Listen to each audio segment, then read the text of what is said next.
주 예수를 믿으라. 그리하면 너와 내 집이 구원을 얻으리라. 아멘.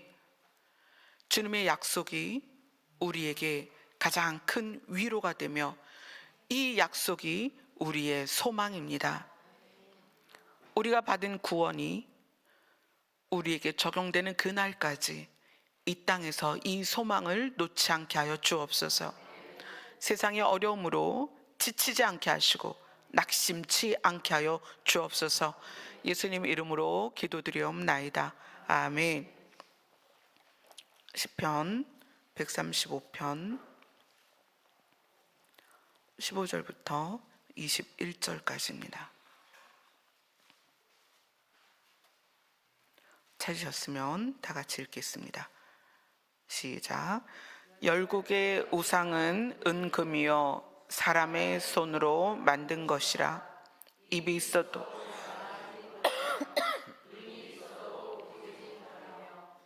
귀가 있어도 듣지 못하며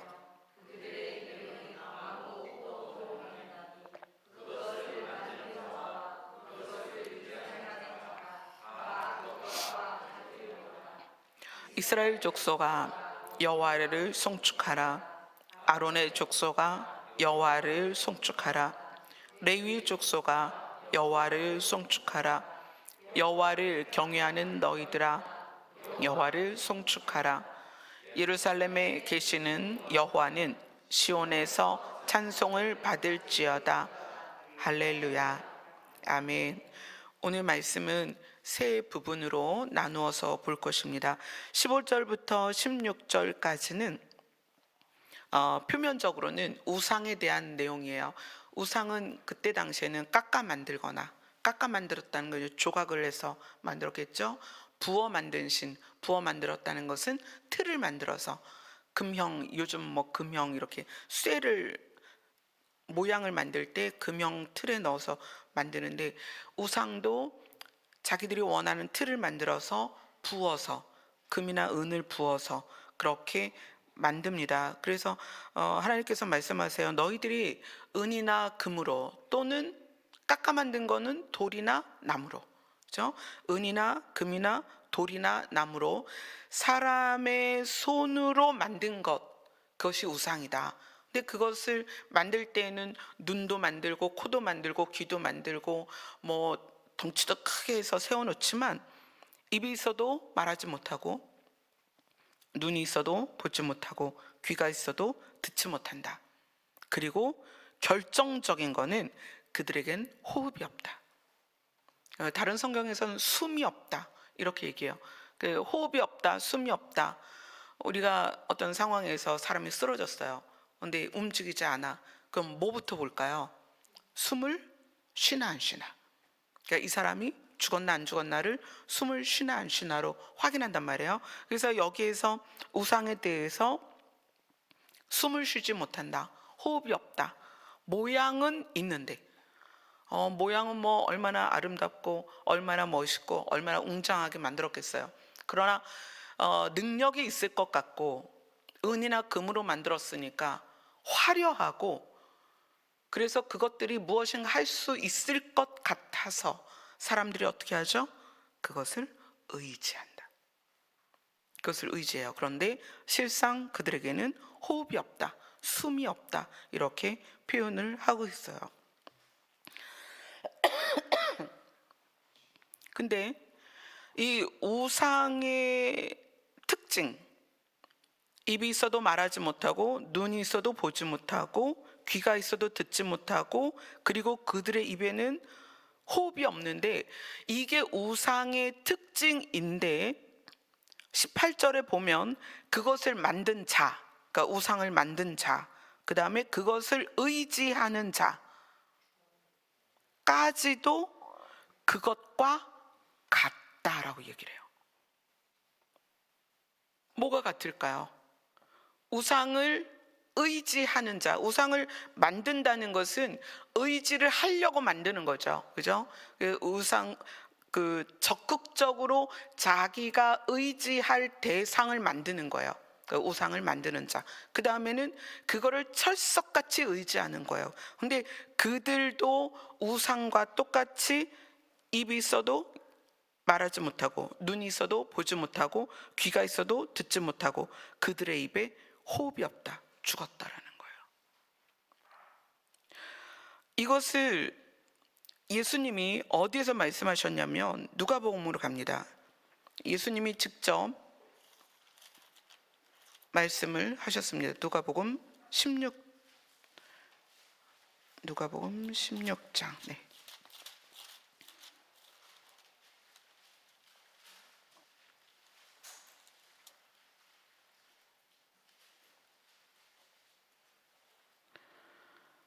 누가복음 16장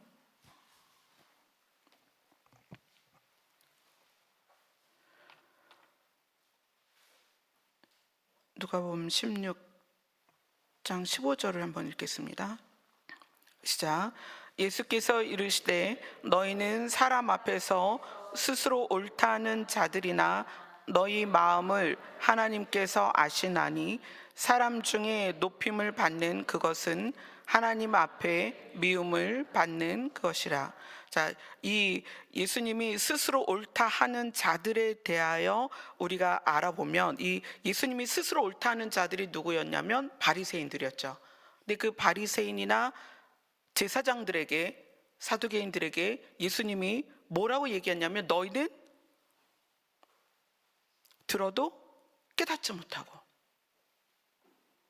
너희는 보아도 알지 못하고, 너희는 그런 존재다, 그렇게 얘기를 해요. 너희는 보아도 알지 못하고 들어도 깨닫지 못한다, 그렇게 표현을 하셨거든요. 근데 그렇게 표현을 들은 사람들의 특징이 뭐냐면 사람 앞에서 스스로 옳다 하는 자들, 사람 중에서 높임을 받는 자들, 스스로. 이 스스로 옳다는 자들의 이 스스로는 자기 자신을 옳다 하는 자들이, 자기 자신을 옳다 하는 자들에 대해서 예수님이 바리새인들에게 그 얘기를 하셨어요. 근데 그 바리새인들이 율법을 알았고, 또 제사장들과 바리새인들은 하나님의 말씀에 대하여 통달한 사람들이에요. 근데 그 사람들이 가지고 있는 심리가 뭐냐면 자기 자신을 옳다라고 생각하면서 살았는데, 그 자기 자신을 옳다라고 생각한 사람들에게 예수님이 뭐라고 말했냐면 너희는 보아도 알지 못하고 들어도 깨닫지 못한다. 뭐랑 똑같다는 얘기예요? 우상이랑 똑같다. 근데 보아도 보지 못하고 들어도 깨닫지 못하는 그들에 대한 마음에 대하여 예수님이 비유를 해주시는데, 무엇으로 비유를 해주시냐면 마태복음으로 갑니다. 마태복음 13장으로 갈게요.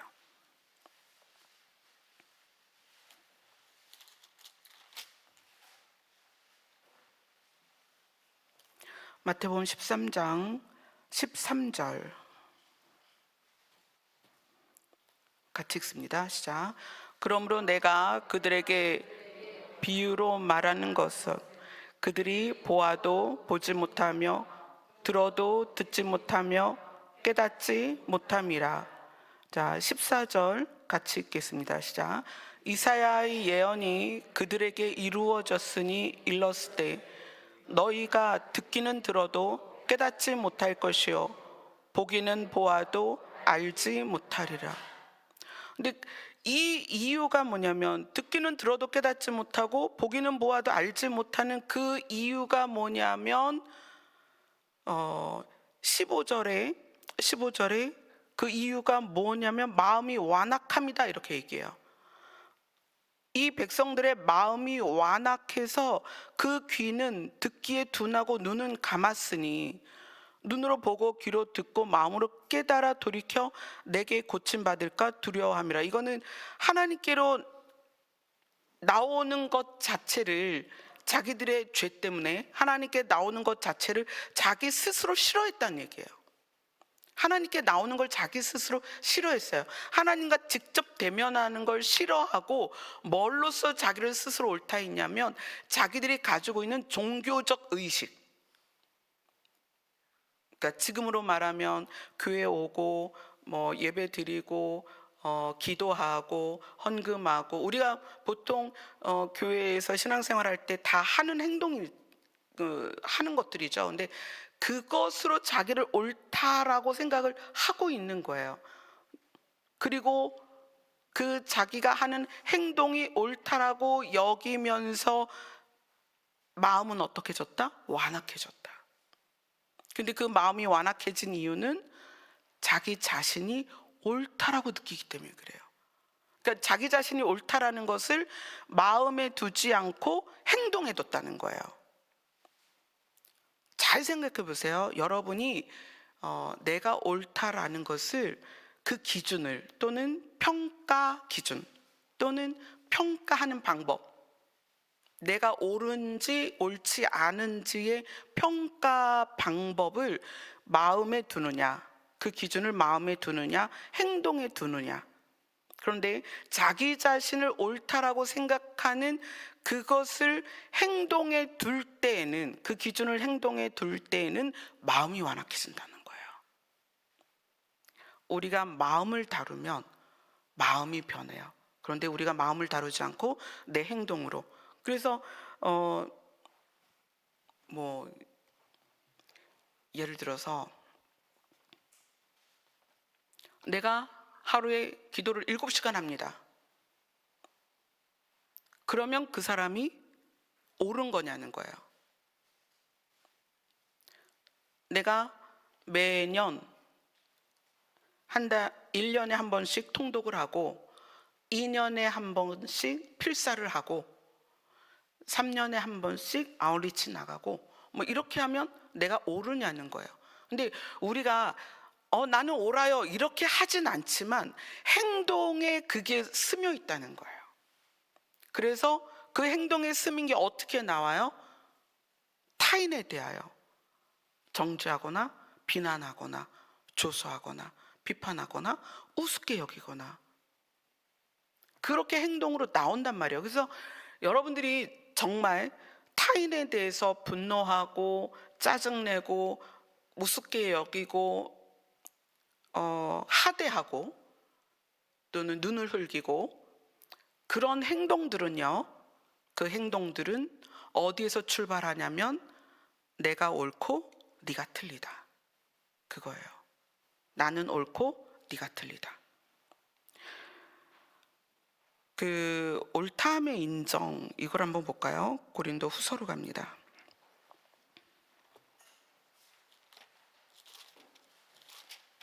고린도 후서 10장 17절 18절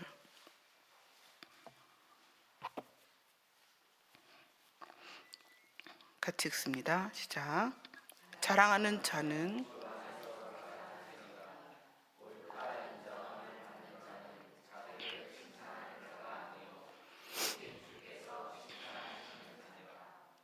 자랑하는 자는 주 안에서 자랑할지니라. 이거는 이제 주를 자랑할지니라.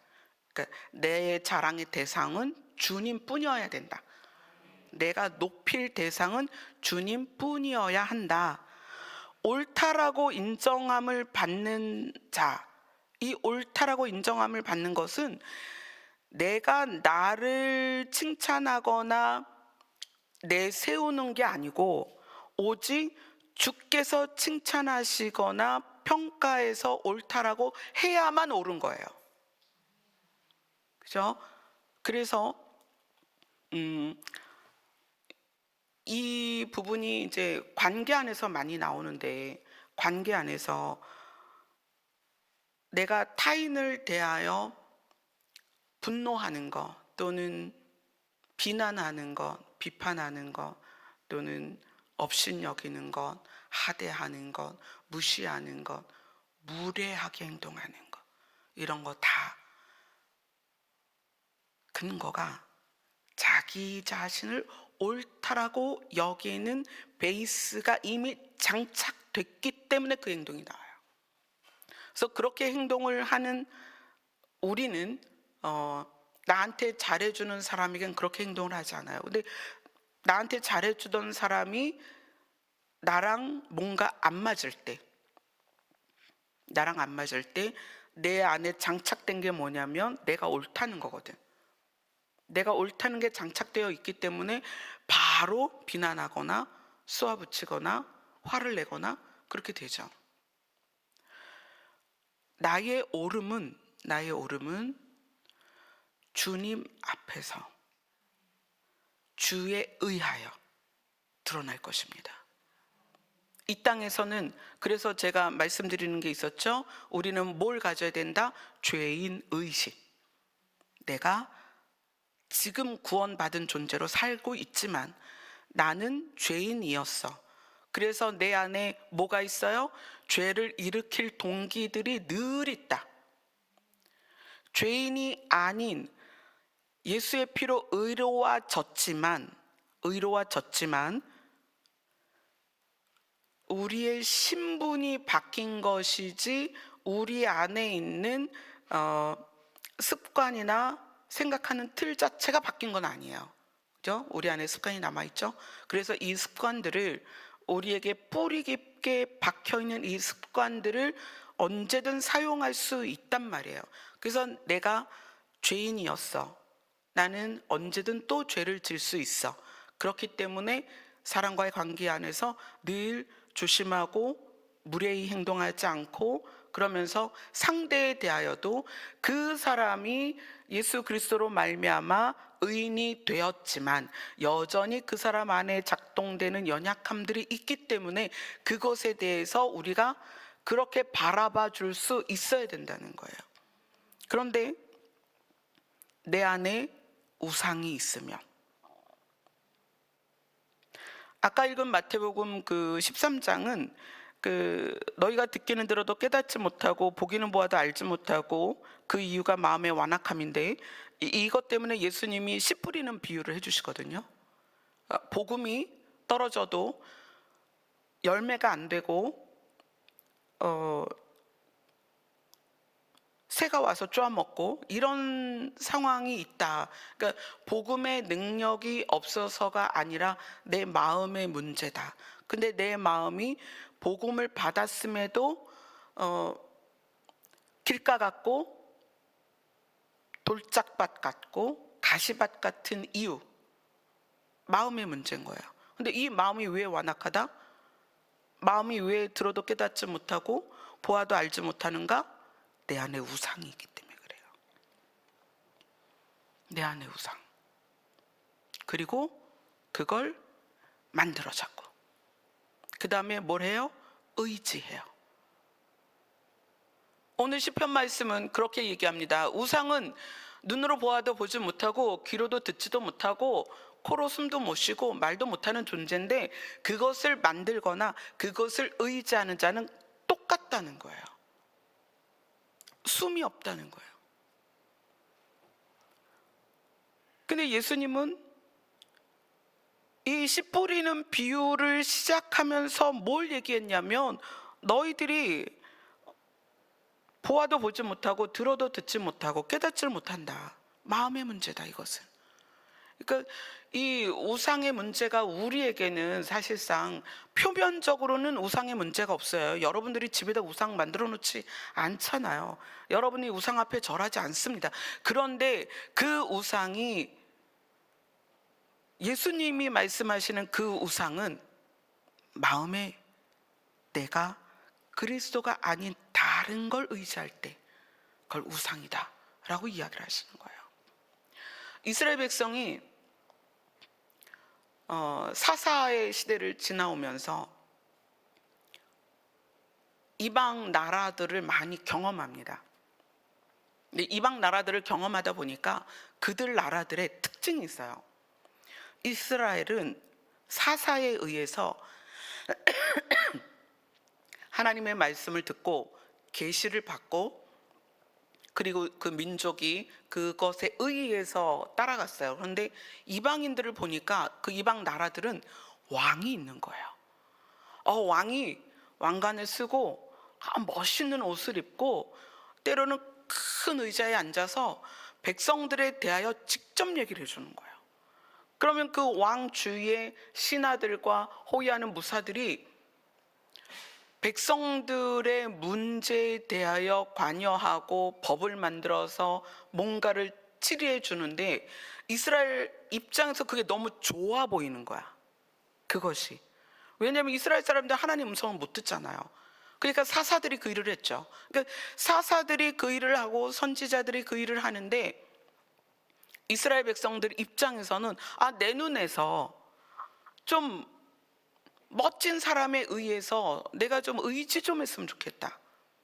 그래서 급기야 이스라엘 백성이 이야기를 합니다. 우리에게 왕을 주소서. 우리 중에 한 사람 뽑아서 왕을 만들어 달라. 근데 그것에 대해서 하나님이 뭐라고 반응하시냐면, 그래, 왕을 만들어 줘라. 그래서 사울 왕이 세워지잖아요. 그런데 저들이 왕을 세우는 것은 나를 떠나는 거다. 이렇게 얘기해요. 저들이 왕을 세우는 것은 나를 떠나는 거다. 사실 우리가 신앙생활하면서 하나님의 음성을 뭐 바로바로 들을 수 있는 것도 아니고 하나님께서 뭐 밤마다 짠하고 나타나서 뭘 알려주시는 것도 아니에요. 그게 우리에게 되게 막연해요, 신앙생활이. 그래서 우리의 신앙은 뭐에 의한 신앙이냐면 믿음으로 가는 신앙이에요. 하나님을 믿는 거예요. 그 하나님의 선하심을 믿는 거예요. 그분이 나를 사랑하신다는 걸 믿는 거예요. 그분이 우리를 인도하신다고 하니까 내가 지금은 어렵고 힘들고 고난 속에 있고 눈물을 흘릴 수밖에 없어도 뭘 믿는 거예요? 하나님을 믿는 거예요. 근데 사람은 고난 가운데 누군가가 나타나서 정답을 줬으면 좋겠는 거야. 이렇게 해, 저렇게 해. 또는 어떤 사람이 딱 나타나서 나만 믿어, 내가 해줄게. 이랬으면 좋겠는 거예요. 그래서 이스라엘 백성이 초대 왕을 세우는데 그게 사울이었죠. 그것에 대해서 하나님은 이스라엘 백성이 나를 떠난 거다. 이렇게 표현을 해요. 그 우상은 뭘까요? 우상은 우리 안에 내가 의지하는 그 무엇.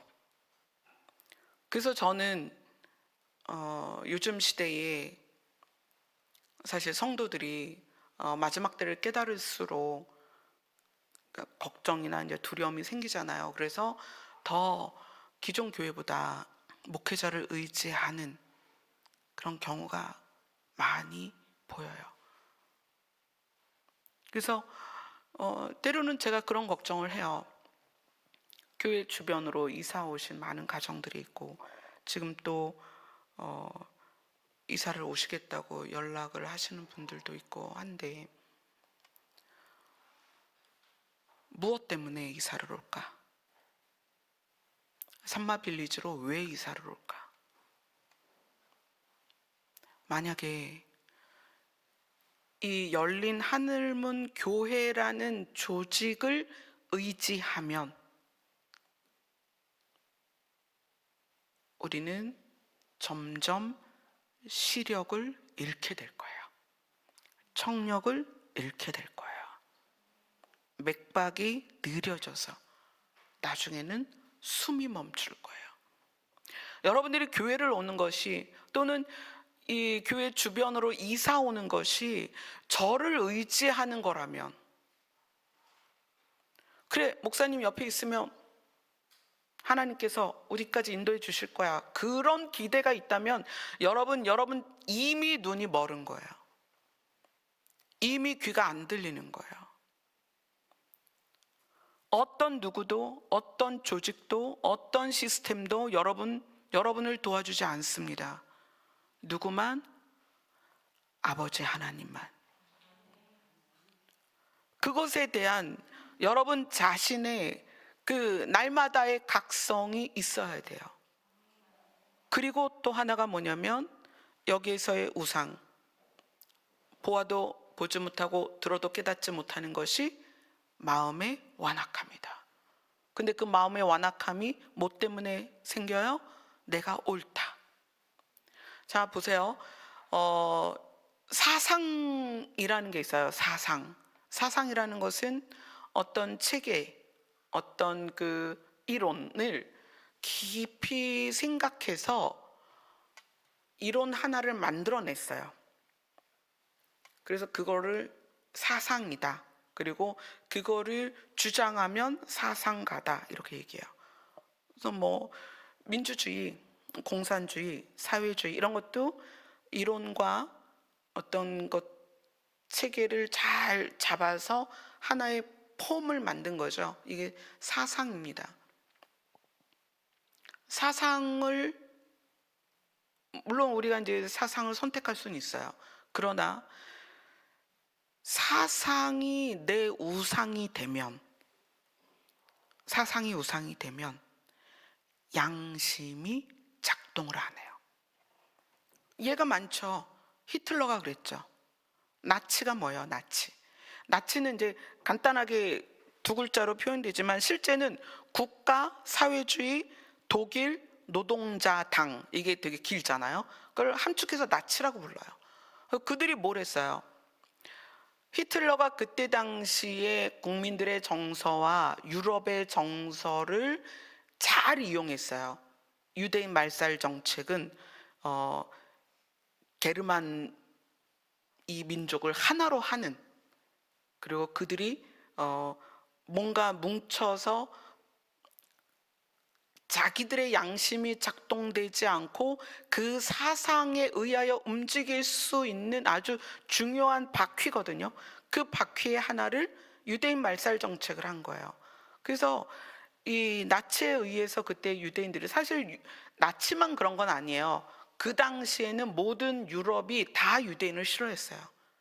그래서 독일에서만 유대인이 죽은 게 아니라 유럽 전체에서 유대인이 죽었지만, 특별히 나치는 자기들의 그 사상 때문에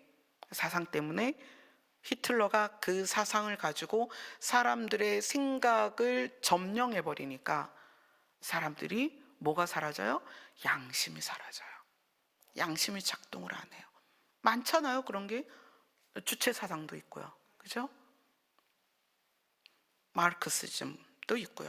뭐 얼마나 많아요. 근데 꼭 그것만 있는 건 아닙니다. 그것만 있는 건 아니에요. 십자군 전쟁이 대표적인 거죠. 신의 이름으로.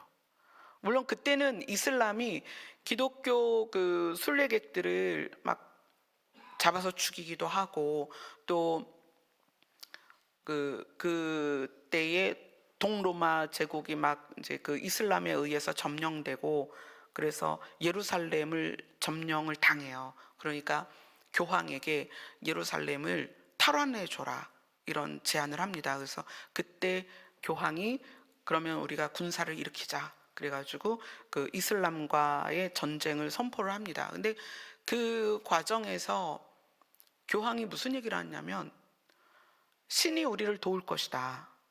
그리고 너희들이 이 전쟁의 합세에서 십자군이 돼서 그 십자군 군사로서 이 일을 하면 너희들의 죄를 하나님께서 사해 줄 것이다. 이렇게 얘기를 해요. 옳지 않죠. 옳은 게 아니에요. 그들은 정의라고 생각했지만 그 정의가 하나님 보시기에 옳지 않은 거예요. 죄사함이 십자군에 들어와서 그 십자군 군병이 된다고 죄사함을 받나요? 아니거든요. 죄의 문제는, 그 오늘 본문이 그거에 대한 문제예요. 죄의 문제. 그러니까 타인의 죄나 나의 죄나. 그러니까 이 십자군이 그래서 정말 물론 이제 무역이 활성화되고 동서양의 어떤 문화의 교류와 무역으로 활발하게 그런 좋은 측면도 있지만, 너무나 많은 사람들을 양심의 가책이 없이 죽였다는 거예요. 많습니다, 사실. 저는 이제 극우 보수입니다. 그러나 극우 보수라고 해서 극우 보수가 하는 게 다 옳으냐? 그렇지 않습니다. 광화문에서 태극기 집회하는 것이 취지나 이런 건 동의할 수 있지만 방식에 있어서는 옳지 않은 게 너무 많다는 거예요. 그러니까 여러분, 사상이 내 생각을 점령하면 반드시 양심이 사라집니다. 양심이 작동을 안 해요. 뭐가 기준이 되니까? 사상이 기준이 되니까. 그러니까 나는 극우, 나는 보수야. 극우 보수가 이제 적대시하는 자들과의 싸움에서 드러나는 어떤 행동들이 똑같은 거예요. 양쪽이 방식이. 여러분, 내가 극우 보수여서 이렇게 하는 것이 옳다 또는 이렇게 해도 된다는 없습니다. 그건 그렇지 않아요. 아무리 내가 극우 보수라 해도 무엇에 의해서 작동돼야 되냐면 양심에 의해서 작동돼야 돼요. 선한 양심. 모든 건 선한 양심으로 해야 됩니다. 근데 이 마음이 왜 굳어지느냐? 내가 사상에 점령되면 양심이 사라지고요. 양심이 작동이 안 돼요. 그래서 여러분들이 그것에 대해서 정말 신중하게 중요하게 생각해야 됩니다. 한참 태극기 집회 우리 나갔었잖아요. 태극기 집회하고 지금도 물론 그들에 대해서 뭐라고 하는 건 아니에요. 근데 제가 그때 굉장히 고민을 할 때가 있었어요. 그래서 하나님 앞에 앉았어요. 왜냐하면 안 나오면, 거기에 안 나가면 막 비난을 하고 거기에 동조를 안 하면 무슨 배도하는 목회자처럼 이야기를 하니까 기도를 한 거예요. 하나님 앞에. 근데 하나님께서 그러셨어요. 내가 좌파겠니 우파겠니? 하나님은 인간이 만들어온, 인간이 체계적으로 논리적으로 어떤 것을 만들어 놓은 사상 아래 있지 않습니다. 하나님은 사상 위에 계신 분이에요. 하나님은 사상을 뛰어넘으신 분이에요. 사상은 사람의 이론입니다. 그럼 뭐가 중요하다? 하나님이 우리를 대하는 방식과 사랑과 선함이 내 안에 이루어지는 것이 중요하다.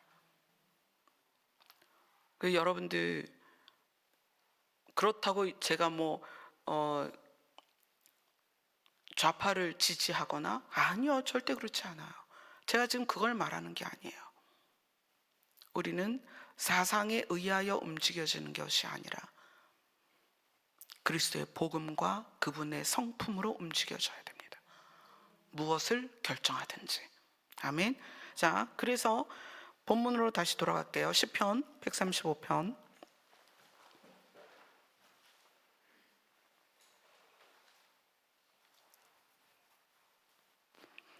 19절 20절 같이 읽습니다. 시작.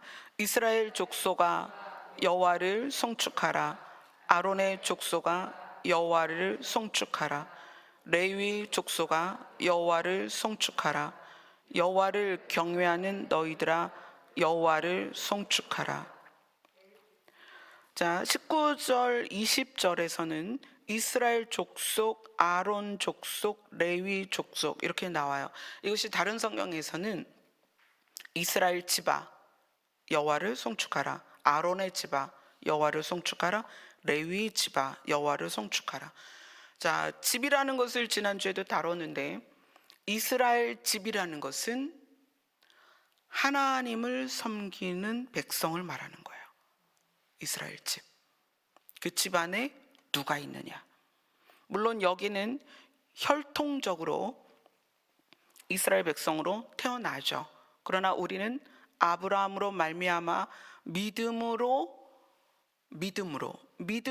하나님의 백성이 되었습니다. 그래서 이 이스라엘 집은 혈통적으로 태어났을 때 이스라엘 사람도 있지만 하나님이 내 안에 계신 사람들, 그게 이스라엘 집이에요. 근데 이스라엘 집은 여호와를 송축하라. 근데 그 다음에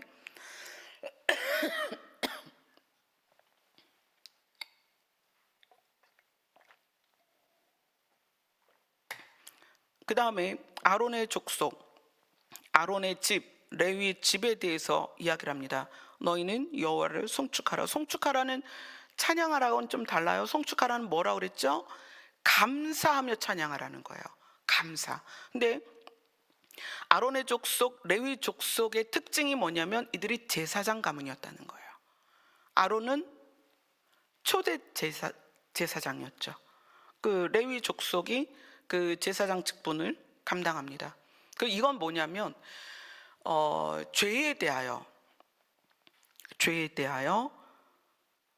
이 우리를 그렇게 말씀하시잖아요. 왕 같은 제사장이다. 자, 그럼 제사장은 죄에 대하여 어떻게 다루는가를 가만히 보세요. 자, 제가 제사장입니다.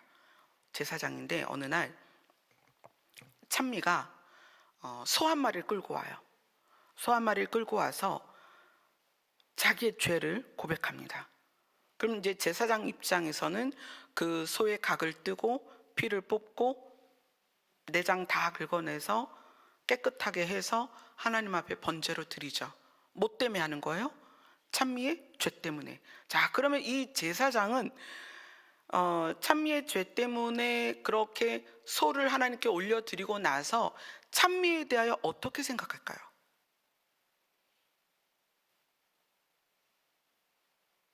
예수님이 하신 말씀이에요. 죄 사함을 받았느니라. 죄 사함을 받았느니라. 그리고 그를 죄인으로 대하지 않습니다. 이게 제사장이 죄인을 향하는 시선이에요. 예수님이 십자가에서 하신 일이 우리의 죄를 값을 치르시고 사하셨어요. 그죠? 그래서 예수님은 우리에 대하여 죄인처럼 대하지 않습니다. 그래서 우리를 뭐라고 하는 거예요? 너희는 의인이다. 너희는 의인이다. 너희는 성전이다. 예수님이 우리를 그렇게 대하십니다. 이렇게 대하시는 예수님의 방식이 우리 안에 있어야 된다는 거예요. 이 아론의 집, 레위 집이라는 것은 우리가 나를 대할 때도 내가 예수 그리스도의 피로 말미암아 죄를 씻음 받고 이제 나는 죄인이 아니야. 죄인 의식은 가져도 되지만 그것으로 인하여 내가 지속적으로 나를 비난하거나, 죄의 문제는 반드시 돌을 들게 돼 있어요. 그죠? 현장에서 가늠한 여인을 데리고 올 때 사람들이 뭘 들고 왔어요? 돌을 들고 왔어요. 어떻게 하려고요? 돌을 던지려고. 그래서 자기 자신이 그 죄의 문제, 자기의 연약함이나 부족함의 문제를 주께서 사하셨다는 것에 대한 인식을 하지 않으면 나는 여전히 나에게 돌을 던진다는 거예요. 죄인에 대한 우리의 시각이 굉장히 중요합니다. 죄인에 대한. 나 자신이 예수 그리스도로 말미암아 죄 사함을 받았다는 인식을, 그것을 믿음으로 받아들이지 않으면 여전히 나는 날마다 돌을 들고 나를 때린단 말이에요. 그래서 내가 용서받은 죄인이라는 걸 알아야 됩니다. 내가 연약한 자인 건 알지만 그 죄 때문에 내가 하나님 앞에 나아가지 못하는, 날마다 돌을 드는, 나에 대하여 돌을 드는 이런 마음에서 벗어나야 된다는 거예요. 그 다음 또 하나가 뭐죠? 타인이 죄인인 것이 드러났을 때, 잘못한 게 드러났을 때, 문제가 있는 게 드러났을 때 내가 그를 대할 때 어떻게 할 거냐는 거예요. 그 사람이 예수님을 믿는 사람이라면 그 사람의 죄의 문제는 누가 해결하세요? 예수님이 해결하시는 거예요. 그래서 우리가 비난하거나 비판할 수 없다는 거예요.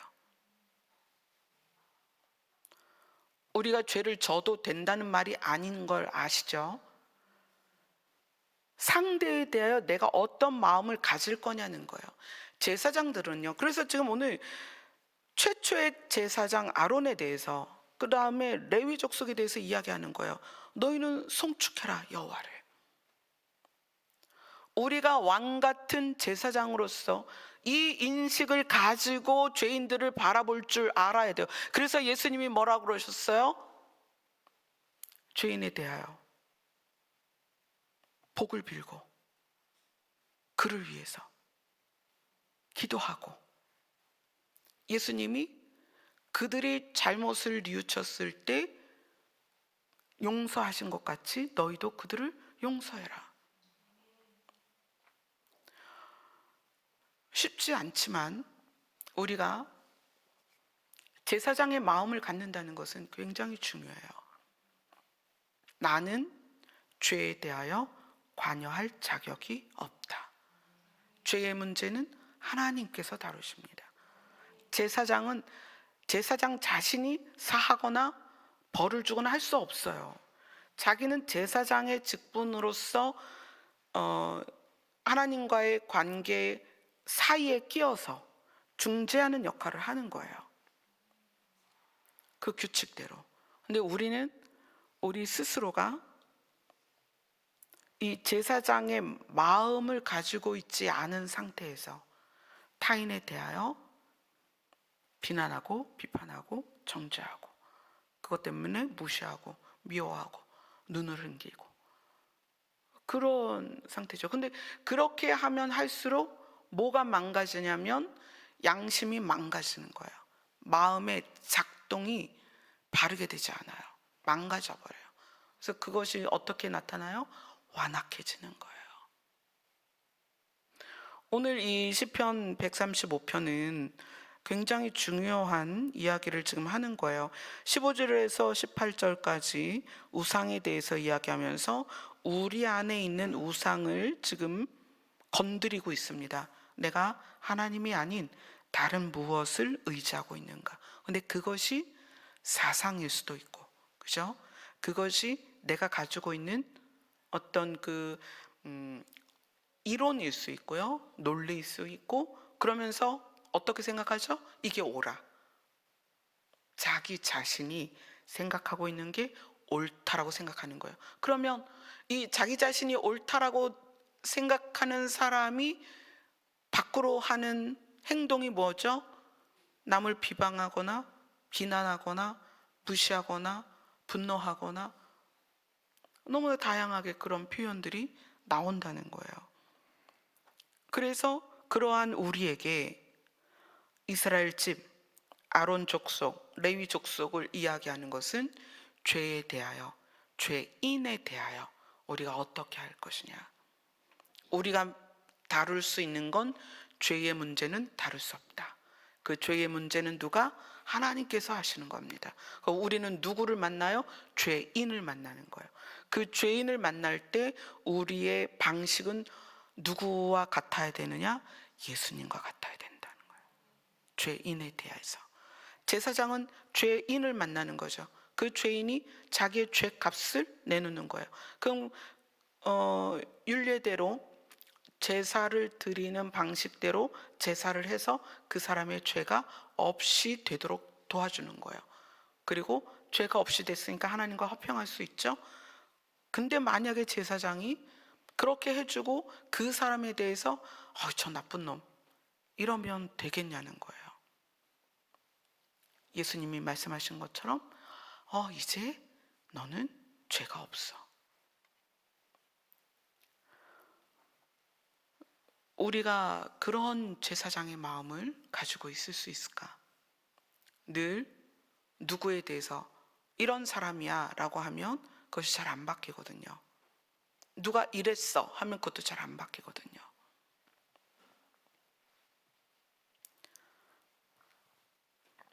저는 바라기는 우리 공동체 내에서 저는 이제 교회를 책임져야 되는, 대표하는 이런 위치에 있다 보니까 분쟁이 일어났을 때는 중재를 해야 되고 분쟁이 일어났을 때는 해결을 해야 돼요. 그렇지만 그것이 누구를 정죄하거나 비난하는 입장에서의 하는 게 아니라는 거예요. 일의 진행이나 이 문제가 왜 일어났는가라는 것을 말하는 것이지 그 당사자들을 비난하거나 그런 게 아니란 말이에요. 그런데 시간이 지나도 사람들이 어떤 문제나 이런 것에 대해서 계속 뒤에서 비난을 하기도 하고 누구를 정죄를 하기도 하고 성경에서는 그걸 이렇게 얘기해요. 수군수군거린다. 그래요. 저는 부디 우리 교회는 그러지 않았으면 좋겠습니다. 아멘. 자, 우상의 문제를 다루고 그 다음에 하나님을 모신 사람이 이스라엘 집이다. 그리고 그러한 사람들이 제사장과 같은 마음을 가져야 된다. 사람을 보는 마음이에요. 사람을 대하는 자세입니다. 제사장과 같아야 된다는 거예요. 그래서 우리 보고 왕 같은 제사장이라고 말씀을 하신 거예요. 그런데 그 결과가 뭐냐? 21절을 다 같이 읽겠습니다.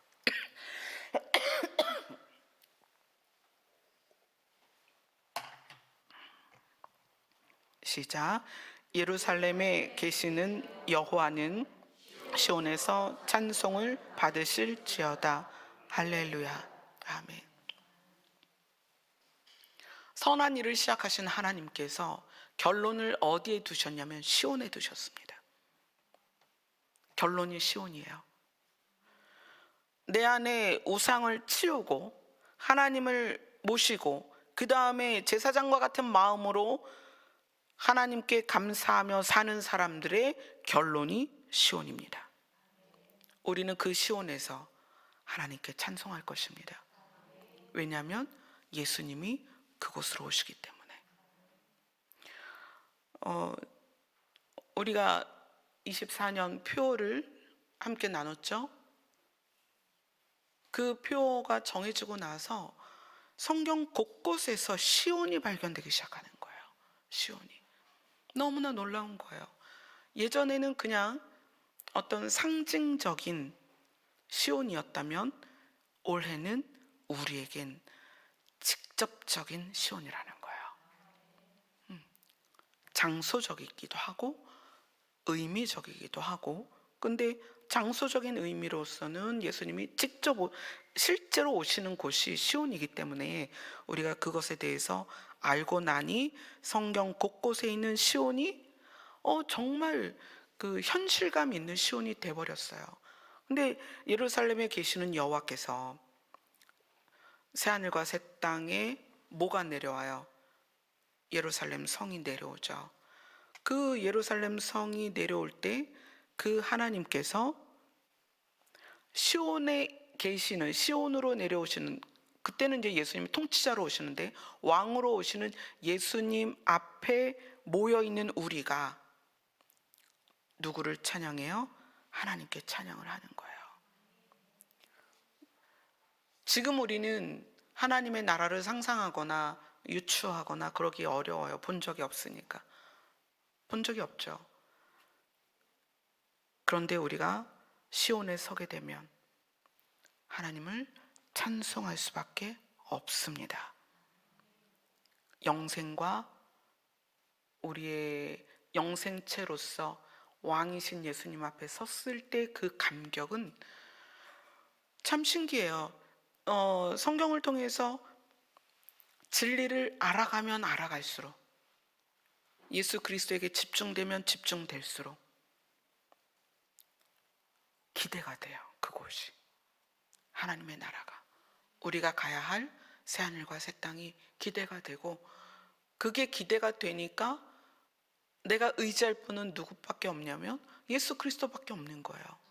그분이 시온으로 오시니까. 그런데 그렇게 되니까 내 안에 의지했던 다른 것들을 다 놓게 되는 거예요. 이게 선순환이죠. 근데 진리를 멀리해요. 이스라엘 백성처럼 우리는 눈에 보이는 왕을 세워줘라. 나는 왕을 의지할 거다. 너무 멋있더라. 저 옆 나라 보니까 왕이 백마를 타고 다니는데 진짜 멋있더라. 이렇게 마음 안에 의존할 것을 찾으면 그것이 하나님과 멀어지는 거예요. 근데 하나님과 멀어지면 뭐가 훼손이 되느냐? 마음이 훼손이 된다는 거예요. 양심이 훼손이 돼요. 그래서 예수님이 말하는 씨 뿌리는 비유에서 그 세 가지 마음이 된다는 거예요. 예수님 곧 오십니다. 예수님 곧 시온으로 오십니다. 우리는 그곳에 서게 될 것입니다. 여러분이 하나님이 계시다는 것이 믿어지고 성경이 참이다라고 믿어지면 그 사실까지도 받아들이셔야 돼요. 아멘. 그러면 우리는 이제 뭘 해야 돼요? 우상은 갖다 버려버리고 우리의 마음이 누구의 마음으로? 제사장의 마음으로 바뀌어야 됩니다. 아멘. 우리 삶의 한 걸음 한 걸음을 그렇게 가자고요. 당장은 안 되지만 이미 이 말씀을 깨달았다고, 이 말씀을 알았다고 당장 그렇게 되겠어요? 그렇진 않지만 그런 것을 인식하고 그렇게 되어 가기를 바라자는 거죠. 아멘. 우리 찬양 하나 합시다.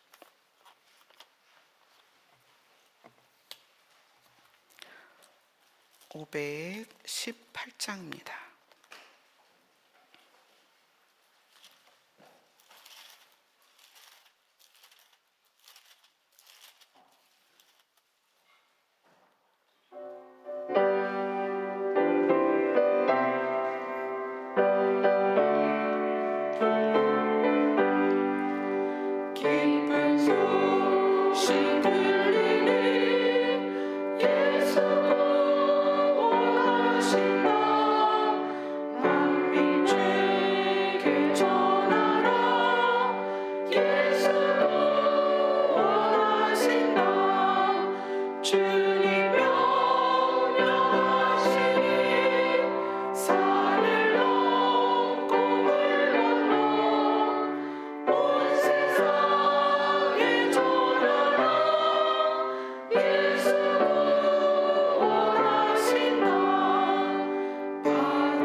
상대가 우리가 좋아하는 사람이 아닐 수 있습니다. 어쩔 때는 원수 같은 사람일 수 있습니다. 그러나 그도 주의 이름을 부르면 구원을 받습니다. 그래서 우리 안에 제사장 같은 마음이 있어야 된다는 거예요. 우리가 대하는 모든 사람이 생각이 안 맞고 경험치가 틀리고 사상이 달라도 세상을 향하여 주님 아버지 하나님이 그렇게 말씀하셨어요. 내가 세상을 이처럼 사랑하사 내 아들을 너희에게 주겠다. 그 세상은 믿는 사람만의 세상이 아닙니다. 나의 사상을 가지고 있는 그 사람을 말하는 게 아니에요. 나의 사상이나 개념이나 나의 가치를 뛰어넘어서 내가 옳지 않다고 생각했던 것을 가진 사람조차도 하나님의 소원은 그들이 시온 앞에 서는 것입니다. 그들이 시온에 서서 그리스도를 만나고 그 앞에서 여호와를 찬양하기를 하나님이 원하신다는 거예요. 그래서 여러분의 기도가 더 품이 넓어졌으면 좋겠습니다. 원수도 사랑할 수 있었으면 좋겠습니다. 나와 다른 사람도 여러분의 품에 품었으면 좋겠습니다. 오늘 기도는 2시까지 하겠습니다. 지금부터 2시까지 하는데 유난히 요즘 정말 정신없이 연락이 와요.